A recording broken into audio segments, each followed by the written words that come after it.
This is Montreal Now with Aaron Rand and Natasha Hall. CJAD 800.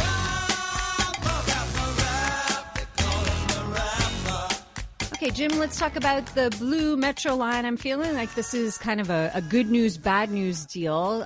Yes, we're finally getting a 5-stop extension to the Blue Line, but it has only taken, 3 decades to get this going? I remember when they announced the planning office. Quebec Premier Jean Charest had called us all to the Barrie-UQAM Metro. Oh God! And my hair was black as night. I was like a mere slip of a girl all those years ago.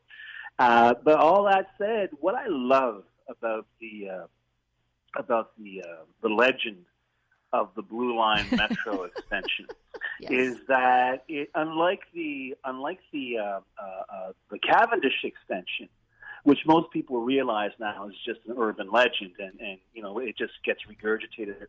The Blue Line actually lives. Well, we know it lives because it consumes money. In fact, it consumes so much money. The provincial government actually had to hit the brakes with the planning office, saying this thing is going to be way over budget. You're going to have to find a way, and I love this. You're going to have to find a way to cut $1.1 billion from the overages. Oh, so I don't know exactly how you run up $1.1 billion in cost estimates before you've even stuck a single shovel in the ground. But hey, here we are. The other thing I find fascinating in all of this is the speaking of cost estimates, and they do this all the time with major public transit, right? They say it's going to be anywhere between $5.8 billion and $6.4 billion. So apparently, even though they're trying to, they say they've managed to pull back on $1.1 billion in spending, they're not sure about the other $600 million for this single metro line. Good God! Which essentially is going to serve the sort of, how can I put it, the northern sort of sector of the east end of Montreal. But lest we forget, there's another joker in the pack here, which is the REM. Oh, I thought you were going to say the Pink Line. Okay, go on. Yeah. Oh, the Pink Line. Okay, the Pink Line. All right, I told you. Cavendish extension, urban myth. Blue Line extension, continuing urban myth, but although it costs money, it's actually eating money. The Pink Line is as out there, Natasha, is as not good. It's not even Lucy in the football. There is no Lucy, there is no football, there is no Pink Line. Ain't going to happen. And I can tell you this with complete confidence, simply because even with the Blue Line extension, because this is the kind of stuff they throw in at the end. Oh, by the way, it won't be ready for another 2 elections. I'm sorry, did I say 2 elections? It won't be ready for another 7 years. Mm-hmm. Okay? 2029, so, right? Listen, the CAQ have 2 small beachheads on the island of Montreal. And I reckon if they want to improve their showing on the island of Montreal, the east end of Montreal, very francophone, would be a fertile ground, perhaps, to plant their flag elsewhere. All that said, we're talking as if today the politicians are talking as if there is no financial crisis, as if the next 6 months are utterly uncertain for where the economy is going to go. And more importantly, and this is something we've discussed repeatedly on the show in other contexts, people are leaving the island of Montreal. Mm-hmm. They're not coming in, they're leaving. Okay? And the fact is, the idea behind all these extensions was, Montreal is growing and we're going to have a bigger population. And of course, they're all going to want to come downtown, right? The nexus of all these lines, Pink Lines, theoretical Pink Line, theoretical Blue Line extension, even the REM, it's all going to be, the center of gravity will be downtown. We're not even sure what downtown is going to look like. And I'm not kidding. We're not even sure what downtown is going to look like in 2 years' time, never mind by 2029. There are so many variables involved in this. It's absolutely breathtaking. And were it not for the fact we were talking about an expense of anywhere between 5.8 and 6.4 billion today, which and I know, and all of our listeners know, will probably wind up somewhere being between 9 and 12 billion by the time the dust literally settles on this. You have no idea whether this is going to happen. No. So I'm glad that in an election campaign, an unofficial election campaign, the CAC government was able to stand up, and with the federal government, Pablo Rodriguez came down there waving the flag for Ottawa, because they're always in election mode as well, saying, listen, gonna extend this blue line. However, as I always do, and with the announcement of any major transit project, I warn my listeners, do not hold your breath. Are you going to be the one to tell the mayor?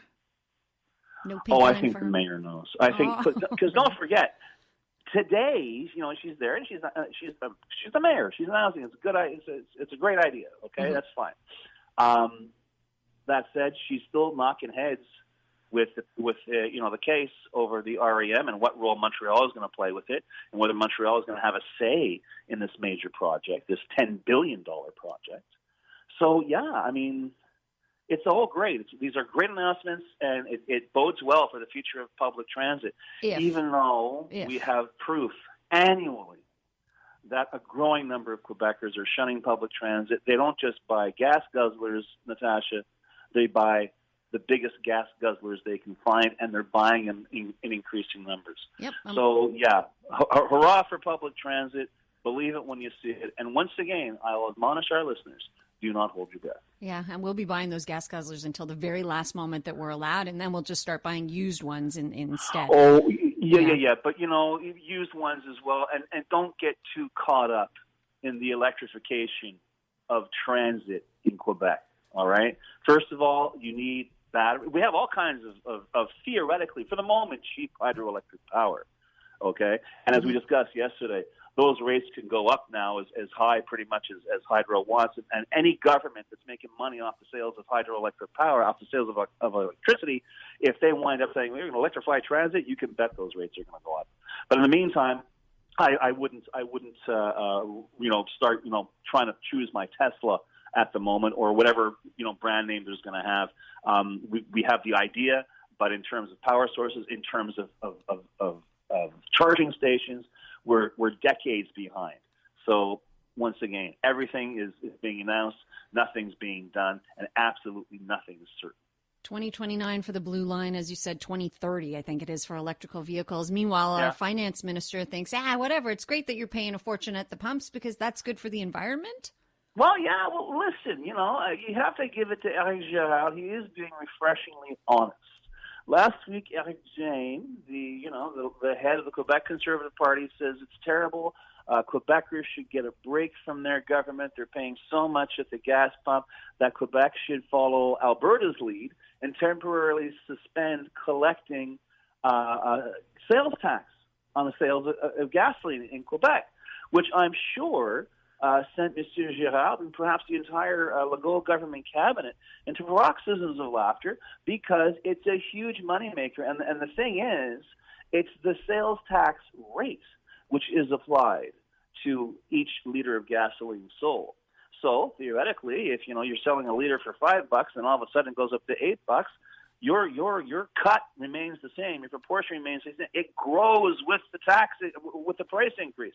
So the government, anybody who knows how government finances run, they're not going to take that loss, if only because they've got to pay anywhere from $5.8 to $6.4 billion for a very theoretical Blue Line metro extension. The government wants money. It needs money. It has been deprived of money for the past 2 years because of the pandemic. Still getting money, but not as much as it would like. So, and plus, what's interesting is that when you are getting gouged for gasoline, I mean, the government's in there, holding you down as the oil companies mug you. But the government, the provincial government's also collecting 3 cents a liter for public transit, and they also have a basic fuel tax, which over and above the sales tax, which I think for gas is, I think it's about 9 cents per liter, straight flat rate. So they love they love the fact that they talk this game. We began this conversation talking about public transit, but every Quebec government loves the mania that Quebecers have for their cars. They talk about, transit-focused development and so on. But when they're in their limousines being chauffeured around on highways and there's traffic jams, it warms their hearts to see all those cars occupied by a single person, because they know this mania that Quebecers have, despite their professed concern for the environment, is a gold mine. It's making the money. What political stripe you are. Yeah. It's a never-ending flow of cash right into the government. Well, if they're looking to save some money, Jim, maybe they should stop saying the check's in the mail and, to buy votes, and they should just hang on to that money anyway. No, but they're not. No, they're not. But that's the other thing as well. I'm glad you brought that up, because they want to print those checks. And you know what? Because we'll be, reimbursed with our own money, okay? That's another way to do it. But yeah, it's so ironic to see these announcements of public transit breakthroughs when in fact Quebecers are the most notorious and almost sociopathic lovers of their cars, and always will be. Ain't that the truth? Hey, cheers, Jim. Have a great weekend. You too.